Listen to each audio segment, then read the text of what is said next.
I mean, it seems staggering in this day and age, in the era of Time's Up and Me Too, that we still have this issue with tackling sexual harassment in the workplace.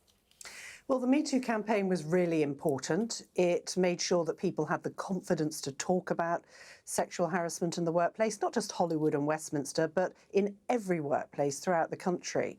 But it hasn't put in place any changes to stop it happening, and that is what our report is about today.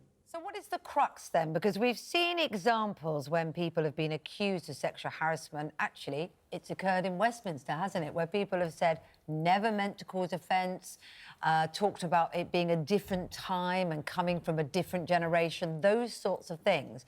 So what are we talking about? Is it a lack of understanding? Is it a lack of educating, if you like, in the way that we do about health and safety in the workplace? What's gone wrong? Well, I think it was shocking for us as a committee to hear organisations like the Health and Safety Executive say sexual harassment had nothing to do with them.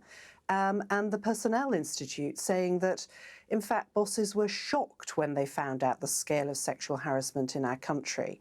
Perhaps that's linked to the fact that there are still not enough women in those positions because predominantly this is a problem that's experienced by women, and we still have so few women in our management system in this country. So to tackle this, we need some really strong duties on employers, but also we need to continue to see more diversity in the sorts of people who manage our businesses. So would you like to see new laws being brought in as a consequence so that, you know, there's more of an onus on the employers to take action over this? Absolutely right. What we want to see is a duty on employers to stop sexual harassment and to prevent it from happening in the first place. What the victims who wrote to us said was that it was devastating in terms of their career. They had a lack of confidence about people actually tackling a problem if they had brought it forward, and a lack of a clear process. So all of these things need to be addressed. There needs to be a clear duty on employers. Otherwise, the Me Too campaign and all the good it's done won't actually have changed the sorts of problems that people have experienced. Other than laws, how can Westminster signal the seriousness with which this needs to be taken by employers? Westminster itself is a huge employer.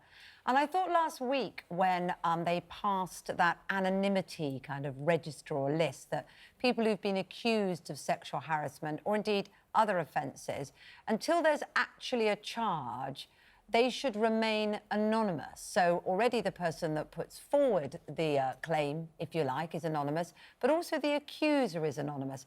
Now, we all understand why that can be, you know, helpful for the person who's been accused. We saw Cliff Richard go through a horrible situation and won his case when he said it was unfair, the publicity that was brought upon him.